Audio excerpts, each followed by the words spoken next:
People are change averse, so I would never ask them to do anything big, anything outside of their comfort zone. So it's really very much operation dependent, and kind of depends, one of the things that I do when I work with landowners is I assess their proclivity to change. So if they're kind of a go-getter, early adopter, innovator, I could suggest things that are maybe a little bit further out of their comfort zone. If they're kind of at the other tail end of the curve where they're slow to change, it's going to be a very different conversation. So depending on who I'm talking to, what their operation is going to change what my suggestion might be. But the first thing I would do is say, okay, do we really need to use the herbicides at the level that we're using them? Can we leave something for wildlife? Can we leave some edges? Can we leave some odd areas for wildlife? So my background is I'm a wildlife biologist, undergraduate, soils person graduate, came into range later. But my love is biology. And so I try to engage landowners and their stewardship and their husbandry at the passion level. And generally that's going to be wildlife. Very few people don't like wildlife. Most people love wildlife. So I try to engage something, maybe owl nest boxes or maybe bluebird nest boxes, something simple, something easy, something that's repeatable, and then we go from there. And things that I know will work fairly quickly so that they can see results. Nobody wants to wait 3 years, 5 years, 10 years for results. We're an MTV society. People want something right now. So we are all potential physicians to heal Mother Earth. And Mother Earth, in many cases, is suffering. And so being able to know what the symptoms of that suffering are and to be able to mediate those symptoms and be able to bring Mother Earth back to health, whether it's on farmland or rangeland or forest land, or whether it's, in some urban area, that's kind of like my calling in life, is to try to heal our mother. And I know it's a little hippy-dippy, but the fact of it is that, this planet sustains us and we keep dumping on it. And we can't do that. We can't do that and not expect her to sort of, I call it the Etch-a-Sketch. You turn the Etch-a-Sketch down and you shake it.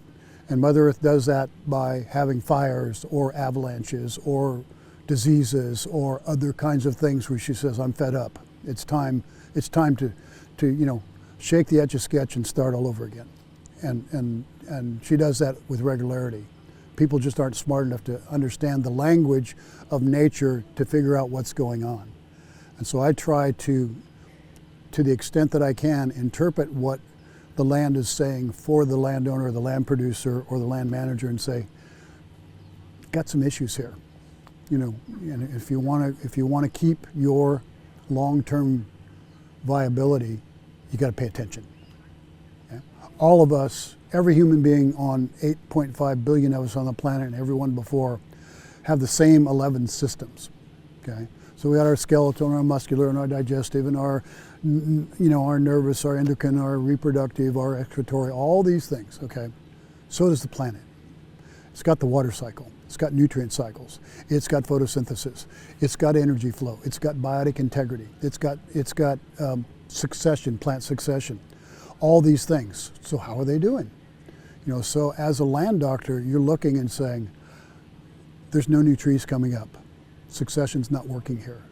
The oak woodland birds that we expected to hear at Cindy's were there, but on an adjacent ranch that hasn't been managed as well, they're not there. So they're telling us by their absence or by their presence the level of health that's going on there. I do what I call walking the land, and I engage all 5 senses. I want to know what it feels like under my feet.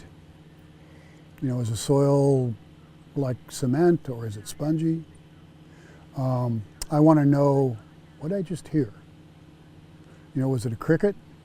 And I know that crickets, if they chirp, a certain amount, I can tell the temperature by the cricket chirps. Can tell something about the health of that cricket. So if those things are not there in the middle of summer, if the dragonflies aren't there in the middle of summer, and then in the middle of winter, what I use is something called a black phoebe. It's a flycatcher that relies, it's the only flycatcher that doesn't go south. Well, black phoebes and sage phoebes are the only flycatchers that don't go south for the winter. The strategy going south for the winter is because there's not enough resources, but they stay because there's enough bugs for them. So when I go out to our ranch and I see a black phoebe or I see a sage phoebe, it's like, yeah, I know the bugs are there. Bugs drive the system. If you don't have bugs, you don't have small mammals. If you don't have bugs, you don't have birds. If you don't have bugs, you don't have herps, amphibians and reptiles. And even in the Rockies, miller moth larvae fatten up black bears during the summer. So bugs absolutely are essential for the system. So I'm looking at bugs. I'm looking at diversity and structure of trees. I'm looking at new growth. So all of this is when I walk the land, I'm smelling, I'm listening, I'm hearing, tasting. All five senses are engaged. When I walk the land, all five senses are locked in. There's a vocabulary that nature has. And it's like Spanish or English or, COBOL or any other language. You have to learn to understand it. And if you don't understand it, it's like it doesn't exist, right? So learning nature's language is a big part of what we do day to day. And it's always like I'm listening, I'm talking to you, I hear the great horned owl, I hear that phoebe over there, I hear the goldfinch up here, I hear the mourning doves down over here in the brush. So when I'm here, even when I'm listening to you, I'm hearing all these things that are going on because that's the way I'm wired. So I try to get young people and people who are interested in this field, try to get them to encourage them to wire the same way. Just pay attention. Don't be focused so much that you don't have peripheral understanding of what's going on around you. When you go to the doctor, they assess what's going on, they test you, they follow up. It's the same thing with a land doctor. I want to know, I want to see what the symptoms are. How processes, cycles, functions are going on a particular piece of property when I'm doing the assessment. And at the same time, I'm listening to the landowner goals. What do they need for production? What do they want? If they could wave a wand, what would they want the landscape to look like? And probably most importantly, why are they there? Quality of life. What gets them up in the morning when they look in the mirror? Why do they keep doing what they're doing? So those are really important things to blend these resource assessments with what the goals are for the landowner. Not what your goals are, not what your goals are, not what my goals are, but what the landowner's goals are. And I really hate when I hear I wrote the conservation plan or I wrote the grazing management plan for thus and such. Well, if you did, it's not going to work. If it doesn't come from the landowner, it's not going to work.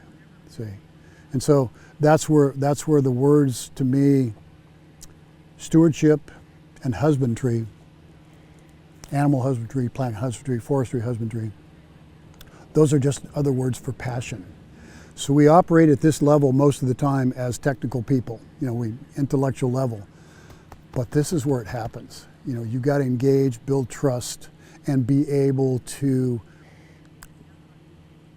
communicate in a way that gets to this.